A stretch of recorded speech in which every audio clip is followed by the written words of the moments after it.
Novel जाने मुर्शद writer Kashaf याज किस्त नंबर 9। वो चारों एक जानिब खड़े थे जहां से सब मेहमान आहिस्ता आहिस्ता से वापसी की राह देख रहे थे। और एक तरफ रुबाज उन तीनों के जंगल में एक बार फिर फंस गया था जब वहां पर मुबशरा आती दिखाई दी। मेरी डोली कहाँ है? मुबशरा ने बराह रास्त सफान से पूछा। वो जो बातों में मगन था एकदम से मुबशरा की जानिब मुड़ा और अपनी जानिब इशारा किया, जैसे पूछना चाहता हो मुझसे मुखातिब हैं। जी जी, आपसे पूछ रही हूँ, उसके इशारे पर मुबशरा ने कहा और सवालिया नजरों से देखने लगी, जबकि बाकी तीनों दम सादे मुबशरा और सुफान को देख रहे थे। मुझे क्या पता, मैं तो आपकी डोली के साथ थोड़ी गया था, वहीं कहीं पड़ी होगी। सुफान ने कंधे उचकाते हैरानी से कहा था। भला उसे उसकी डोली के मुतल्लिक क्या पता? वो थोड़ी ना था उस लड़की की शादी में। वो बकरी किधर है जिसको पकड़े आप फोटोशूट करवा रहे थे? मुबशरा ने गुस्से से एक एक लफ्ज चुबा कर कहा था। आखिर मामला उसकी डोली का था। वो तो मेरा बकरा है मोहतरमा, सफान ने मासूमियत से कहा था। वट एवर आपका बकरा है, वो बकरी है और मेरी है, मुझसे गुम हो गई थी और अब आपके पास देखी है मैंने। उसने गुस्से से गूंजते हुए इस शख्स को कहा जो उसकी चीज पर कब्जा जमाए बैठा था। ओ अच्छा, तो वो आपकी है? वैसे बेचारे के हुलिये से अंदाजा लगा गया था मैं कि ये किसी लड़की की ही कारीगरी हो सकती है जो बकरे को भी पेंट करने का हुनर रखती है। सफान ने नॉर्मल अंदाज में कहते अपनी आंखों पर गॉगल्स पहने। अच्छा ठीक है बट, उसे मसलसल खुद को गूलता पाकर उसने जुमला अधूरा ही छोड़ डाला था। क्या बट? मुबशरा ने बवें अचकाई। बट ये कि मेरी आपकी डोली के साथ दिल लग चुका है अब। सफान ने मासूमियत से अपनी तरफ का दुख बताया। ओ अच्छा, ये तो बड़ा मसला हो गया। मुबशरा ने कुछ सोचते हुए कहा। फिर ऐसा करती हूँ, उसे आपके निकाह में दे देती हूँ। अच्छा थोड़ी लगता है अल्लाह की मखलूक का दिल तोड़ना, मुबशरा ने तंजिया मुस्कुराहट लिए कहा था जब उसे अपने अकब से छत फाड़ कहकों की आवाज सुनाई दी थी जो कि इन तीनों के थे। ये तो काफी अच्छी बात है मोहतरमा, मौलवी भी है, माहौल भी है, मूड भी है। चलो फिर बिस्मिल्लाह करते हैं। ध्यान ने हंसते हुए ही सुफान के कंधे पर हाथ रखा जबकि बाकी दोनों ने बारी बारी उसके गले लगकर मुबारकबाद दी थी। अस्तगफिरुल्लाह। सुफान ने नफी करते दोनों कानों को हाथ लगाया और उसे बाहर की जानिब का इशारा किया जहां वो गार्ड्स के हवाले डोली को करके आया था। इसका पता भी कहाँ चलना था, सच में निकाह पढ़वा देती। जबकि मुबशरा सफान और उसके अजीबो गरीब दोस्तों को देखने लगी और फिर सर झटकते सफान का इशारा समझती उस जानिब चल पड़ी। वो लोग भी बातों में ही मसरूफ थे जब ध्यान के मोबाइल पर मुसलसल मैसेजेस टून बजने लगी। वो लोग अभी बातों में ही मसरूफ थे। मोबाइल को पॉकेट से निकालते ध्यान ने चैट ओपन की तो एक अननोन नंबर से आई मैसेज जगमगा रहे थे। लेकिन सामने से आई वीडियो को देखते ध्यान के हाथों से मोबाइल छूट कर नीचे जा लगा था जब मोबाइल पर उसी नंबर से कॉल आने लगी। क्या हुआ Dhyan? Are you okay? Arsh ने उसका कंधा हिलाया जहां वो साकित खड़ा नीचे पड़े मोबाइल को देख रहा था जो जमीन पर पड़े मसलसल बजे जा रहा था।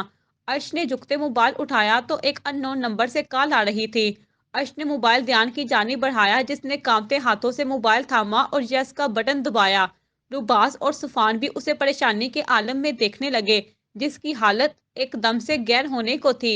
एक लोकेशन सेंड की है तुम्हें, बगैर किसी चालाकी के वहां पर पहुंचो ध्यान मिर्जा, और याद रहे बिल्कुल अकेले। सामने वाले ने बगैर कोई बात सुने कॉल काट दी थी। ध्यान ने मोबाइल की जानिब देखा तो वहां पर एक लोकेशन जगमगा रही थी। अर्श ने उसकी हालत का अंदाजा करते उसके हाथ से मोबाइल लिया और अननोन नंबर से आई वीडियो ओपन की। वो पल में पहचान गया था कि इस वीडियो में कौन है। अर्श ने एक नजर ध्यान को देखा जिसने अपने पॉकेट से चाबी निकाली और बाहर की जानिब बढ़ने लगा। जब अर्श ने उसका कंधा पकड़ा और उसका रुख अपनी जानिब मोड़ा। तू जा, हम पीछे आते हैं। और हाँ, पिस्टल पास रखी, उसने वार्न करते कहा और बाकी दोनों की जानिब मुड़ा जो होनकों की तरह उन दोनों को देख रहे थे। अर्श ने उनके पास पहुंचते सादा अल्फाज में बात समझाई और गार्ड्स को तैयार करते खुद ध्यान के पीछे निकला। वो लोकेशन आबादी से हटकर किसी वीराने की थी जहां पहुंचते ध्यान को तकरीबन आधा घंटा लग चुका था। गाड़ी उस जगह पर रोकते उसने पहले पिस्टल अपनी पॉकेट से निकाली और अलर्ट अंदाज में एक एक कदम सामने की जानिब बढ़ाया। वो कोई पुराना सा गिराज नुमा बना था जो जगह जगह से टूट फूट का शिकार था, जहां जगह जगह सफेद चूने के डले बड़े बिखरे पड़े थे। उसने चलते चलते अपनी नजरों को इर्द गिर्द घुमाया और फिर उसके दाएं जानिब से निकलते रास्ते की जानिब बढ़ने लगा जब उसकी नजर काली चादर से ढके उस वजूद पर पड़ी। लुबाबा। बगैर कुछ सोचे वो सीधा उसकी जानिब लपका जो दम सादे कुर्सी पर सर झुकाए बैठी थी। उसकी आवाज कानों पर पड़ते फौरन से अपना चेहरा डांपा। आप ठीक हैं? हवास बाख्ता उस तक पहुंचते पहला सवाल ही ये था। जब अकब से उसे गोली के चलने की आवाज आई, उसके करीब से हटो। आंखों में गुस्सा लिए जासम ने एक एक लफ्ज चुबा कर कहा, वो तुम थे? ध्यान ने हैरत से जासम की जानिब देखा, जो पिस्टल के इशारे से उसे साइड होने का कह रहा था। हम मैं था। अगले एक सेकंड से पहले उससे दूर हटो। अब की बार वो गुस्से से चिल्ला उठा। ध्यान ने एक एक कदम आगे की जानिब बढ़ाया और दरमियान में जा खड़ा हुआ। तुम ऐसा कैसे कर सकते हो जासम? ध्यान ने अफसोस से सर हिलाते हुए जासिम की जानिब देखा। उसे कहाँ उम्मीद थी उसे बुलाने वाला कोई और नहीं, जासिम खान होगा। मैं बहुत कुछ कर सकता हूँ ध्यान मिर्जा, तुम बस देखते जाओ। एक तंजिया मुस्कुराहट ने उसके चेहरे को छुआ था। इतना गुरूर! ध्यान ने दोनों हाथ पॉकेट में डालते निकली हैरानी का मुजाहरा किया जब जासम ने पिस्टल का रुख उसकी जानिब मोड़ा और बगैर कुछ समझने का मौका दिए सीधी गोलियां चलानी चाहिए। नहीं लाला, वो बाकर ध्यान के आगे आई थी जब निकलती हुई मुसलसल गोलियां उसके सीने में पवस्त हुई। लुबाबा, वो दोनों चला उठे थे जब वो अगली सांस भी लिए बगैर जमीन में ढेर हुई। लुबाबा, आंखें खोलो, ये मुझे देखो प्लीज। अल्फाज जुबान का साथ नहीं दे रहे थे, पर वो मुसलसल उसका चेहरा थपकते यही अल्फाज दोहराए जा रहा था। पर सामने वाले के वजूद में कोई हलचल नहीं मची। जब ध्यान ने बेयकीनी के तासरात आंखों में समोए जासम को देखा, जो ट्रांस की सी कैफियत में मुब्तला पल में खून से लदे वजूद को देख रहा था। ध्यान के दोनों हाथ खून से लदे जा चुके थे, जबकि कमीज पर भी खून की बेशुमार छींटे पड़ी थी। खून से लदे हाथ अब कांप रहे थे। वो सोचना नहीं चाहता था जो होने वाला था, पर उसका दिल दिमाग मसलसल नफी करता सामने पड़े वजूद के उठने की इल्तिजा कर रहा था। जब एकदम से ध्यान को महसूस हुआ कि लुबाबा का वजूद ठंडा पड़ रहा है, यक ठंडा, और उसके निकलते खून में रूहानी दड़ आई है। तब एकदम से सीधे होते उसका सर अपने हाथ से गोद में रखा। लुबाबा, उठो प्लीज उठो। अर्श, अर्श जल्दी, ये उठ नहीं रही। इन्हें बोल उठे। वो मुसलसल नफी करते सर से अर्श को बुला रहा था, जो कुछ ही देर में वहां पहुंच चुका था। सामने का मंजर देखते उसे अपने पैरों पर खड़े रहना मुहाल लग रहा था। ध्यान का मुसलसल नफी करता सर जासम का सदमे की हालत में खड़े लुबाबा को देखे जाना और साथ ही हाथ में पकड़ी पिस्तल, उसका दिमाग चकरा गया था। पल में वो तीनों दोस्त ध्यान तक पहुंचे थे, जो अब खुद बेहोश हो चुका था।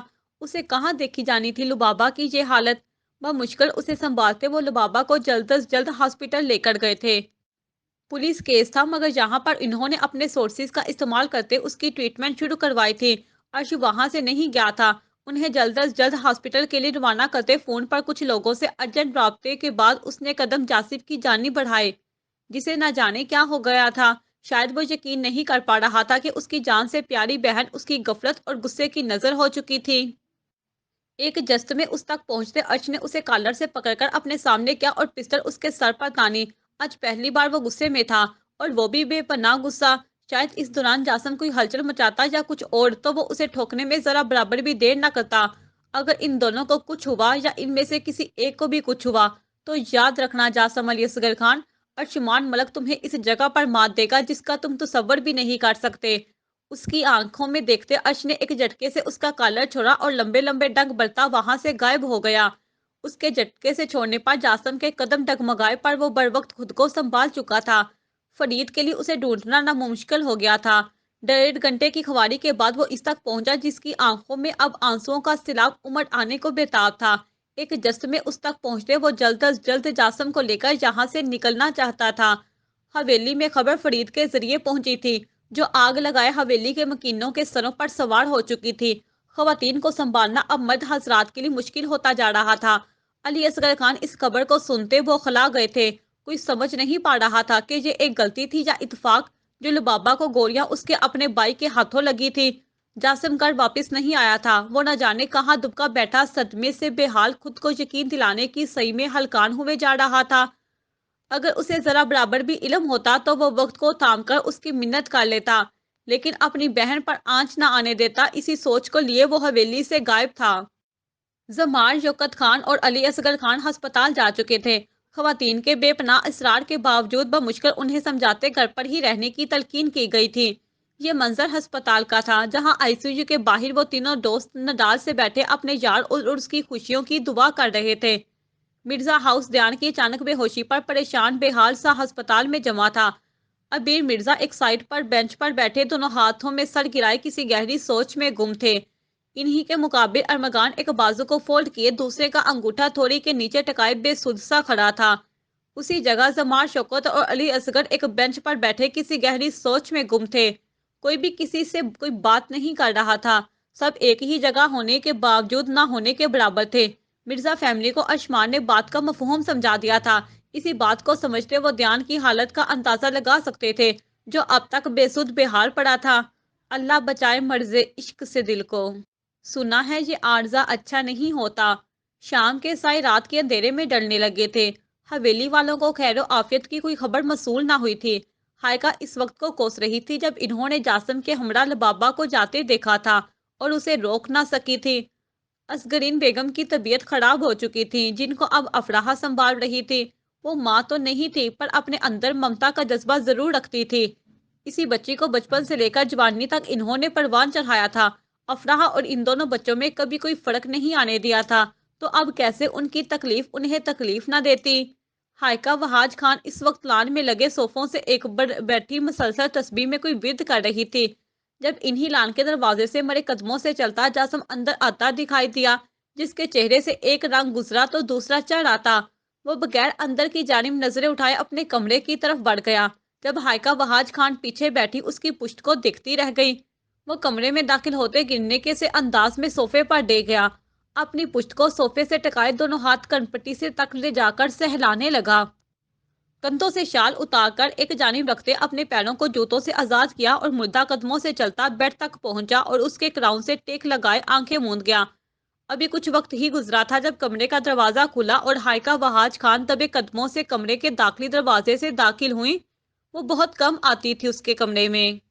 इन्हें देखते वो फौरन अपनी जगह से उठ खड़ा हुआ। उनके पास आते वो किसी मुजरिम की तरह अपना सर झुका गया था। कोई देखता तो आज जासम अली असगर खान को तो उसकी बेबसी का मजाक उड़ाता और पूछता, क्या तुम वही हो जो अपने मुकाबल किसी को ना समझता था? कहाँ गई वो जिद, वो गुस्सा, वो अकड़, वो अना जो इज्जत हमेशा आड़े आती थी? कहाँ गई वो शानो शौकत, वो मर्तबा मुकाम? कुछ भी तो नहीं था आज इस शख्स में। वो तो बस दम साधे सर झुकाए खड़ा था जिसे आज बड़ी दुनिया में महज अपना आप मुजरिम लग रहा था। बगैर कुछ कहे हायका ने उसका चेहरा देखा जो एकदम से मुरझा गया था। एक पल को तो वो हैरान हुई थी कि ये इनका वही भतीजा है, पर दूसरे ही पल उनके जहन में फरीद के वो अल्फाज गूंजे थे, लुबाबा बीबी को गोलियां लगी हैं जासम लाला के हाथों। सेकंड के 99 हिस्से में उनका हाथ हवा में मोहलक हुआ और जासम के मुंह पर अपनी छाप छोड़ गया। थप्पड़ की आवाज ने माहौल की सरजद खामोशी में इर्ताश पैदा किया था। पर एक वो था जिसने सर उठाने की भी जहमत ना की। वो और वैसे ही खड़ा रहा जैसे कोई मुजरिम अपने लिए सजा का इंतजार कर रहा हो। थप्पड़ कड़ाकेदार था। उसकी शिद्दत को सहते सर के काले घने बाल पेशानी पर उमड़ आए थे जिन्हें पीछे करना भी उस शख्स ने गवारा ना किया। तुम्हें पता है जासम, जिस दिन तुम पैदा हुए थे उस दिन से लेकर तुम्हें पैरों पर खड़ा होने तक तुम्हारी माँ समेत हर औरत ने तुम्हें सिखाया था कि औरत जात की इज्जत करना, उसे इज्जत की निगाह से देखना, उसे कभी पाँव की जूती मत समझना, हमेशा मलका का मुकाम देना। तुम ये कर सकते थे क्योंकि हवेली की हर औरत को अपनी तरबियत पर यकीन था। तुम्हारी माँ को तुम पर फख्र था। वो कहती थी कि जासम उनकी खुशकिस्मती है, पर जिंदगी ने उसे इतनी मोहलत ही नहीं दी कि वो अपनी खुशकिस्मती को देख सकती। वो बोलती जा रही थी और वो बगैर कोई हलचल मचाए उनकी बात को सुन रहा था जिनके लहजे में बरसों का दर्द, तकलीफ, दुख क्या कुछ शामिल नहीं था। तुमने हमारी तरबियत पर हमेशा अमल पेरा किया, कभी हमें मायूस नहीं होने दिया। हम सब चाहते थे हमारी हवेली से औरत की ये कैद को खत्म किया जाए। गुस्से से उनकी आवाज कांप रही थी, लहजा भी गया था। और ये सब सिर्फ तुम कर सकते थे जासम अली असगर खान, सिर्फ तुम। उसके सीने पर उंगली रखते इन्होंने बाबर करवाया था। पूछोगे नहीं क्यों? है ना, तुम क्यों पूछोगे? चलो मैं बताती हूँ। एक अजब सी मुस्कुराहट ने उनके होंठों का अहाता किया था। क्योंकि आने वाले वक्त में तुम इस सल्तनत के वाली वारस थे। एक ना एक दिन ये निजाम तुम्हारे हाथ आना था। एक पल को वो रुकी और गहरा सांस लिया। उनका चेहरा भी आंसुओं की जिद में आ चुका था। हम ना होते इस वक्त पर, आने वाले तो आजाद होते। इन्हें तो खुद के इंसान होने पर शुबा ना होता, लेकिन तुमने अपनी ही बहन। अगले अल्फाज उनके मुंह में ही दम तोड़ चुके थे जब उनकी अदायगी से पहले वो शख्स उनके कदमों में घुटनों के बिल सर झुकाए गिरा था। खुदारा ऐसे मत कहें पुफी जान, मैं ऐसा सोच भी नहीं कर सकता जैसा गुनाह मैं कर चुका हूँ। अब्बा हजूर ने इस पर हाथ उठाया तो मुझे तकलीफ हुई थी, क्योंकि मैं इस इतनी ही तकलीफ से भी गुजर दूर रखना चाहता था। मैंने गोली चलाई थी, पर इस पर नहीं चलाई, उस लड़के पर चलाई जिसका दर्द उसने खुद पर सह लिया। मुझे आज मालूम हुआ मोहब्बत क्या है। मैं तो समा मिर्जा की भी तकलीफ का बायस बना था, लेकिन वो ध्यान और लुबाबा थे जिन्होंने एक दूसरे की तकलीफ को महसूस किया। एक को तकलीफ हुई तो दूसरा भी उस दर्द में बराबर का शरीक था, लेकिन मैं तो इसे महसूस करने का हक भी खो चुका हूँ, क्योंकि सबको लगता है मैंने अपनी बहन को इजादी से अस्पताल पहुंचाया, लेकिन ऐसा कुछ नहीं चाहता था। मैं रोने के बायस अब उसकी मतवातर हिचकियां बन चुकी थीं। वो उनके घुटने से सर टुकाए अपने दोनों हाथों को देखने लगा, जिस पर उसे खून दिखाई दे रहा था, स्याह सुर्ख खून। हाय खान ने सर के नीचे की जानिब उसकी तरफ देखा, जो भीगी आंखों से सर उठाए उन्हें देख रहा था। उसकी हालत आज काबिले रहम लग रही थी। जो भी था वो इन सबको अजीज था। उसकी ऐसी हालत हवेली में कोई बर्दाश्त नहीं कर सकता था। सामने पड़े जग से पानी गिलास में अंडेलते इन्होंने नीचे झुककर उसके हाथ में थमाया। बगैर किसी चूं चरा के वो पीने लगा था। पेशानी पर बिखरे उसके बालों को उन्होंने अपने हाथ की हथेली से पीछे किया और उसकी कमर सहलाई। उठो, राम करो, कुछ नहीं होगा उसे। हाइका ने उसे बाजू से थामकर ऊपर उठाया और बेड की जानिब इशारा किया। उसके हाथ से पानी का गिलास थामते इन्होंने ब्लैंकेट दुरुस्त किया और आहिस्ता कदम उठाते वहां से बाहर चली गई। मैं अपने दौर का सिकंदर आजम हूँ, पीर हूँ, एक मुरीद हूँ मैं, तेरी मोहब्बत की कैद में एक फकीर हूँ, गिदागर हूँ मैं। मैंने चुनी है हिजरे यार की रातें, एक मजबूर हूँ, लाचार हूँ मैं।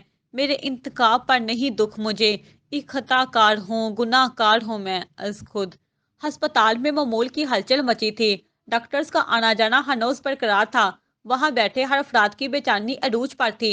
लुबाबा के मुतल्लिक किसी डॉक्टर ने कोई उम्मीद न थमाई थी। ध्यान भी अब तक अपने होशो हवास से काफी दूर था। वहां पर बैठे वो तीनों दोस्त दिल जान से उसकी खैर आफियत के दुआ गो थे। इसी दौरान डॉक्टर आसम उन्हें आते दिखाई दिए। डॉक्टर आसम के वहां आते ही सब अपनी अपनी जगहों से उठ खड़े हुए। एक पल को डॉक्टर भी परेशान हो चुके थे कि आखिर मसला किसको बताया जाए, क्योंकि वहां पर बैठा हर शख्स उम्मीद बड़ी नजरों से उन्हें देख रहा था। ध्यान को होश आ चुका है। उनकी कंडीशन काफी क्रिटिकल थी। उनके ब्रेन सेल्स किसी गहरे शॉक की वजह से काफी मुतासर हुए हैं। आप कोशिश करें कि कोई भी ऐसी बात उनसे न की जाए जो उनकी बर्दाश्त से बाहर हो। ऐसी सूरत में इनका नर्वस ब्रेकडाउन भी हो सकता है। डॉक्टर ने पेशावराना अंदाज में अपनी गुफ्तगू का इख्तिताम किया और इन सब की जानिब नजरें घुमाई जो दम साधे डॉक्टर की बात सुन रहे थे। क्या अब वो ठीक है डॉक्टर? हम उससे मिल सकते हैं? अर्श ने ही हिम्मत पकड़कर सवाल किया था। जी बिल्कुल, लेकिन इन चीजों का ख्याल रखना जो मैं अभी आपसे डिस्कस कर चुका हूँ। आईसीयू की पेशेंट के बारे में अभी हम आपको कुछ तसल्ली नहीं दे सकते। इन्हें 4 गोलियां लगी हैं, जिनमें से एक दिल के काफी करीब है। उनका ब्लड काफी जाया हो चुका है। हमने और ब्लड लगाने की कोशिश की है, लेकिन अब उनकी बॉडी में ब्लड कोलेस्टिंग होना शुरू हो चुकी है, जिसकी वजह से हम मजीद ब्लड नहीं लगा सकते। उनकी जान को काफी खतरा है। हम अपनी कोशिश जारी रखेंगे, अब बस दुआ कीजिए। डॉक्टर आसम ने उन्हें बताने के बाद वापसी से अपने कदम आईसीयू की जानिब बढ़ाए, जबकि वहां पर बैठे हर फर्द का चेहरा जर्द हो चुका था। अजीज असगर खान डेके से अंदाज में बेंच पर बैठे थे, जिस पर अबीर साहब और मलक साहब ने उनके कंधे पर हाथ रखकर तसल्ली दी थी। जब से वो सब हॉस्पिटल में आए थे, पहली बार कोई किसी को तसल्ली देने के लिए आगे बढ़ा था। वो दोस्त और मिर्जा फैमिली ध्यान की खुशी चाहते थे, इसलिए दिल से दुआ गो थे कि इस बच्ची को कुछ ना हो। सबसे पहले वो तीनों अंदर गए थे, जहां कमरे नुमा एक खूबसूरत से प्राइवेट रूम के अंदर ध्यान दम सादे लेटा ऊपर छत की जानिब देख रहा था। उसकी आंखें एकदम से वीरान सी लगने लगी थीं। वो तीनों आहिस्ता आहिस्ता कदम उठाते उसकी तरफ बढ़े थे, जो अब तक बगैर नजरे फेरे एकदम साकत सा छत को ही देख रहा था। ध्यान, अर्श ने आहिस्ता सी आवाज में उसे पुकारा। ध्यान, जवाब निदाद, बिल्कुल खामोशी। ध्यान प्लीज, अब की बार उबास बोला था। ध्यान ने नजरें फेर कर उन तीनों के चेहरे देखे। वो सब अभी तक इवेंट के कपड़ों में ही मलबूस थे। लुबास भी अब तक अपने निकाह के जोड़े में था। अर्श ने आहिस्ता से उसके कंधे पर दबाव डालकर उसे नजरों से तसल्ली दी थी, जबकि बाकी दोनों उसके पास रखे बेंच पर बैठ चुके थे। वो मेरी वजह से इस हालत में है। पहले पहल ही मैं उनकी तकलीफ का बायस बन गया। ध्यान ने अभी अपने मुंह से अल्फाज निकाले थे, उसकी आवाज और लहजा बारी हो चुका था। कैसा अजीब इत्तेफाक था ना। एक तरफ जासिम खान खुद को अपनी बहन का गुनाहगार समझ रहा था, तो दूसरी जानिब ध्यान मिर्जा। ऐसा कुछ भी नहीं है ध्यान, ये सब उनके नसीब में था। तो खुद को इस सब का कसूरवार मत समझ। गुनाहगार वो होता है जो जानते बूझते गुनाह करता है, और ये किसी ने भी जानकर नहीं किया, ना तुमने और ना जासिम खान ने। अर्शमान ने उसे आहिस्ता से बात की तय समझाई थी। वो बस इसे इस खोल से निकालना चाहता था जिसमें वो गुमसा होकर रह गया था। और प्लीज ठीक हो जा, बाहर सब परेशान हैं। सफान ने उसका हाथ थामकर उस पर दबाव डाला। इस दौरान तो सफान जहांजेब भी खामोश था। अगर लुबाबा की हालत कुछ नॉर्मल हो जाती तो वो ध्यान को तंग करके ही पागल कर देता, पर इधर मामला एक जीते जागते इंसान की जिंदगी का था। वो कैसी है, इनका ट्रीटमेंट? ध्यान एक झटके से ऊपर उठा जैसे अब हवास बहाल होना शुरू हुए हों। आयुष्मान तेरे हवाले करके गया था, किधर है वो? इसके चेहरे के तासरात एकदम से बिगड़े थे। हर दर्जे की सख्ती इस वक्त उसके चेहरे का हिस्सा थी। रिलैक्स ध्यान, वो ठीक है और इसी हॉस्पिटल में है। आयुष्मान ने उसे कंधे से थामकर वापस बिठाया। रुबास और सफान भी उसके एकदम से उठने पर घबरा गए थे। मुझे बाहर जाना है, एक दफा देखूंगा सिर्फ, फिर पक्का बाहर आ जाऊंगा। उसके अंदाज पल में बदल कर मिनट कर मुग्धा हुए थे। इन्होंने कभी नहीं सोचा था कि ध्यान इस मामले में इस हद तक पॉजेसिव होगा। नहीं, अभी उनसे मिलना अलाउ नहीं है। तू रेस्ट कर प्लीज। एक मर्तबा फिर से उसे अर्श ने बाजू से थाम कर बिठाया था। वो सब अब हद दर्जा परेशान थे उसकी हालत के जेर असर। उनकी बात को नजरअंदाज करते वो अपने बिस्तर से उठा और बाहर की जानिब लपका। उसकी तेजी से उठने पर अर्श घबराकर उसके पीछे लपका। जहां वो इर्द गिर्द नजरें घुमाते इस वक्त किसी की तलाश में पागल था। बाहर आते साथ उसका पहला तसादम अली असगर खान से हुआ था, जिन्हें देखते उसके चेहरे का रंग एकदम से सुर्खी में घुला। अपनी सुर्ख आंखों से उन्हें देखते उस वक्त उसका जहन हर बात की नफी कर रहा था। एक एक कदम चलता वो बिल्कुल उनके मुकाबिल आ खड़ा हुआ। ध्यान ने गहरी नजरों से उन्हें देखा, जहां पर दुख के साए लहरा रहे थे। वो बिल्कुल साकत सा खड़ा उनके चेहरे को देखे जा रहा था। मुसलसल खामोशी पर अली असगर खान ने उसकी आंखों को देखा, जिनमें अजियत, दुख, तकलीफ, दर्द, गम, गुस्सा सब कुछ बेवक्त उमड़ आने को तैयार था। किसी भी एक जज्बे की हटकर अक्कासी करना इस वक्त मुश्किल तरीन काम था। क्या देखने आए आप यहाँ पर? लंबी खामोशी को ध्यान की धीमी मगर बारी आवाज ने तोड़ा। यही कि आपकी बेटी जिंदा है कि मर गई, यही देखने आए हैं ना? अगर जिंदा है तो उसे कैसे मारूं, और अगर मर गई तो मेरा नाम डूब जाएगा, है ना? एक अजियत बड़ी मुस्कुराहट ने उसके लबों का अहाता किया था। एक कदम और उनकी जानी बढ़ाते उसने अपनी सुर्ख आंखों से उन्हें देखा। कैसे बाप हैं आप? आखिर कैसे बाप हैं? एक अजियत थी कि उसका अंदाजा लगाना मुश्किल था। दिल पर जबर करते और उसकी बातों को गोश्त करते अली असगर खान ने आंखों को सख्ती से बंद किया।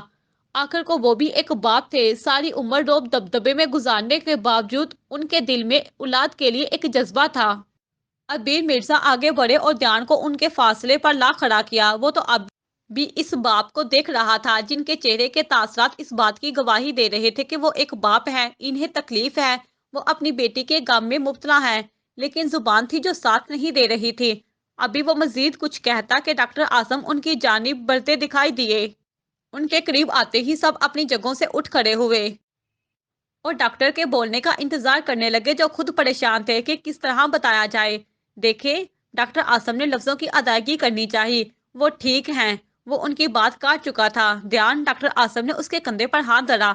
मुझे जवाब दे, मैं उनसे मिलना चाहता हूँ। ध्यान की आंखों में खौफ था, हर दर्जा खौफ, कुछ खो देने का खौफ, सब कुछ खत्म हो जाने का खौफ। क्या चीज है ना ये खौफ भी? वो तो ये समझने से भी कासर था कि जमीन उसके पैरों तलों से निकाली गई थी, या आसमान उस पर आन गिरा था। जो अल्फाज उसकी समातों से टकराए थे वो नाकाबिले यकीन थे। We human have no authority. Our Allah decision. I said to say that she is no more. अपनी बात कह देने के बाद वो उनकी जानिब देखने लगे, जहां पर बैठा हर नफूस अपनी जगह पर जमसा गया था। किसी ने कुछ नहीं कहा था। कोई क्या कहता? अल्फाज खत्म हो गए थे, या शायद जुबान ने साथ देना छोड़ दिया था। उसका चेहरा पसीने से तर था। आंखें एक गैरमरई नुक्ते पर जा ठहरी थी। सबको होश तब आया था जब ध्यान ने चंद गहरे सांस लेने की कोशिश की, मगर वो ले नहीं पा रहा था। उसका दम घुटने लगा। हर चीज पर वहशत थी। बेवक्त उसका जहन कई सोचों में जा उलझा। वो कोशिश कर रहा था, मगर सांस नहीं ले पा रहा। एकदम से सांस की कमी के बायस अपनी टांगों पर खड़े रहना जैसे उसके लिए मुहाल हो चुका था। वो सब उसके गिर्द खड़े उसे सांस लेने का कह रहे थे। अर्श ने उसका सीना मला तो वो ठटर कर दो कदम पीछे को हटा। वो गर्म था, हर दर्जा गर्म। इमरजेंसी स्टाफ के पहुंचते ही उसे आईसीयू में शिफ्ट किया गया था। طبیعت کی خرابی کے باعث اسے سٹریس سے دور رکھنا تھا، وہ نہیں ہونا چاہیے تھا جو اس وقت ہو رہا تھا۔ خبر کو حویلی تک پہنچایا گیا تو وہاں پر ایک الگ شور برپا ہو چکا تھا۔ جاسم نے کچھ نہیں کہا تھا، شاید وہ بولنے کے قابل ہی نہیں رہا تھا۔ صرف ایک لمحے کے زیر اثر نہ جانے وہ کتنی زندگیاں داؤ پر لگا چکا تھا۔ صرف ایک انسان وہاں پر ہزاروں لوگوں کی تکلیف کا باعث بنا تھا۔ مانا جاتا ہے کہ مردان کا پتلا ہے لیکن ضد اس پتلے کو بسم کر کے راکھ کر ڈالتی ہے، اور سب جل کر راکھ ہونے کے بعد اس پتلے کا دوبارہ سے بننا کبھی ممکن ہی نہیں ہو سکتا تھا، کیونکہ ٹوٹی ہوئی چیز کبھی اپنی اصل شکل اختیار نہیں کر سکتی۔ کچھ اسی انداز میں جاسن خان بھی ٹوٹ کر بکھرا تھا۔ اس سے زیادہ اور تکلیف دہ کیا ہو سکتا تھا کہ وہ اپنی بہن کا جنازہ پڑھنے کے قابل نہیں رہا تھا۔ آج ہی تو اسے پتا چلا تھا کہ محبت کس بلا کا نام ہے۔ اس نے تو کبھی کی ہی نہ تھی، وہ تو ہمیشہ تکلیف دیا کرتا تھا۔ وہ محبت کہاں کرتا تھا؟ محبت تو وہ تھی جو دیان نے لبابہ سے کی تھی، جو ارشمان ملک نے سما مرزا سے کی تھی۔ جاسم خان نے کیا کیا تھا؟ وہ تو کہانی کا ایک غیر ضروری کردار تھا جو نہ دلہن بن سکا تھا اور نہ ہیرو بننے کے قابل رہا تھا۔ ایسے کرداروں کا تو کہانیوں میں مر جانا ہی بہتر ہے، پر وہ مرنے کے لیے بھی نہیں ڈالا گیا تھا۔ اسے تو صرف تکلیف برداشت کرنی تھی، اسے صرف عبرت بنایا جانا تھا۔ جو وہ بن کر رہ گیا تھا وہ تو ایک غیر ضروری کردار تھا جس کو اپنی اس کہانی میں نہ ولن کا کردار دیا جا سکتا تھا نہ ہیرو بننے کے قابل تھا۔ وہ تو ایسا کردار تھا جو سب کی زندگیوں میں تباہ کن حقیقتیں لے کر آیا تھا۔ کہانی شروع اس کے شروع کرنے سے ہوئی تھی اور اب ختم بھی خود کرے گا۔ وہ مزید کسی کو تکلیف نہیں دے گا، وہ چلا جائے گا سب کی زندگیوں سے، لیکن وہ کبھی اپنا نقصان نہیں بھولے گا جو اپنی انا میں آ کر وہ کر چکا تھا۔ ڈاکٹروں کے کہے کے مطابق اس کی حالت درست نہ تھی، ایسے پر دماغی جھٹکے اس کی جان کا وہ بال بن چکے تھے۔ وہ ہوش میں آ سکتا تھا پر وہ حقیقت کو قبول نہیں کر پا رہا تھا۔ وہ کتنے دن تک ایسے رہے گا کسی کو بھی کچھ اندازہ نہیں تھا۔ ڈاکٹرز کے مطابق وہ کوما میں جا چکا تھا جس کا ٹوٹنا مشکل تھا، کیونکہ یہ سب دیان کی اپنی محبت سے ممکن ہو سکتا تھا۔ ہفتہ، مہینہ، سال یا شاید ساری زندگی کے لیے وہ کوما میں رہ سکتا تھا۔ ارمغان اور اشمان نے سب کو منت مرادت کے بعد گھر کے لیے روانہ کر دیا، جبکہ وہ خود یہی رات گزارنا چاہتے تھے۔ روباس اور صفان جانے کو تیار نہیں تھے، مگر اتنے لوگوں کو ہسپتال میں رہنا ٹھیک نہیں تھا۔ ہسپتال کے باہر بنے باغیچے کے وسط میں لگے بینچ پر وہ سر ٹکائے آنکھیں موند کر بیٹھا تھا۔ ارمغان اندر کچھ میڈیکل فارم کے لیے ڈاکٹر آسم سے ملنے گیا تھا۔ اسی دوران ارش کی جیب میں پڑا موبائل وائبریٹ ہوا۔ آنکھیں کھولے اپنے پاکٹ میں ہاتھ ڈالا جہاں پر دھیان کا موبائل وائبریٹ ہو رہا تھا۔ ٹریٹمنٹ کے دوران اس کا موبائل ارشمان کے پاس ہی تھا جس پر اب سما کی کال آ رہی تھی۔ مرزا ہاؤس میں ان دونوں عورتوں کو کچھ بھی نہ بتایا گیا تھا، پر مرزا صاحب تو گھر جا چکے تھے۔ پھر سما نے کال کیوں کی؟ دل میں ایک خیال سا آیا، پھر اسے جھٹک کر کال اٹھانا چاہا، پر یہ ایک غیر اخلاقی حرکت تھی، سو موبائل بجنے دیا۔ کچھ ہی دیر میں دوبارہ سے کال آئی تو خود پر قابو پاتے وہ کال اٹھانے کا ارادہ کر چکا تھا۔ یہ ایک غیر اخلاقی حرکت تھی، پر ارشمان ملک اس حرکت کے لیے تیار تھا۔ فون کان سے لگاتے ہی اس کی آواز سماعتوں سے ٹکرائی تھی۔ بھائی آپ لوگ کدھر ہیں؟ ایسا کون سا ضروری کام تھا؟ بابا تو گھر آ گئے ہیں، آپ بھی آ جاتے نا۔ ہلکی آواز میں اس نے مقابل کو دھیان سمجھ کر کہا۔ السلام علیکم۔ اشمان کو کچھ سمجھ نہیں آئی تو سلام ہی جار دیا۔ اس کی آواز تو وہ ہزاروں میں پہچان جایا کرتی تھی۔ ایک نظر فون کو دیکھا، شاید غلط نمبر ڈائل کیا ہو، پھر تو تحمل سے جواب دے کر دھیان کا پوچھا۔ وہ دوسرے روم میں سو رہا ہے، اس کا موبائل چارجنگ پر لگا ہے۔ میں باہر ہی کھڑا تھا تو آپ کی کال اٹینڈ کر لی، کیونکہ آپ بار بار کر رہی تھی۔ کوئی ٹینشن والی بات تو نہیں نا؟ سب خیریت؟ ارشمان نے کہتے کہتے وجہ بھی بتا ڈالی، خواہ وہ غلط نہ سمجھے۔ نہیں، سب ٹھیک تھا، آج سے پہلے کبھی ایسا ہوا نہیں۔ اور ارمغان بھائی کال نہیں اٹینڈ کر رہے تھے؟ آہستہ سے استفسار کیا۔ اس کی آواز میں عجیب بے چینی تھی جو ارشمان کو محسوس ہوئی تھی۔ اور انکل، آپ ان سے پوچھ لیتی، نہ جانے وہ کیا سننا چاہ رہا تھا۔ پوچھ لیا تھا، پر شاید وہ کچھ اپسیٹ تھے، اس لیے سوچا خود پوچھ لوں۔ ایک نظر گڑی کی جانب ڈالتے سمان نے کہا، جو اب 3 کے ہندسے کو عبور کرنے والی تھی۔ وہ تھکے ہوں گے، ہم صبح تک آ جائیں گے، اور میں دھیان کو بتا دوں گا کہ آپ نے کال کی تھی۔ سوچ سوچ کر کہتے وہ جھکے سر سے کہنے لگا، نہ جانے وہ جھوٹ کیوں بول رہا تھا۔ جھوٹی تسلی بھی نہ دی جا رہی تھی، اس سب سے وہ صبح کے انتظار میں تھے۔ سچ کو جھٹلایا نہیں جا سکتا تھا، مگر فی الحال کا پردہ بہتر تھا۔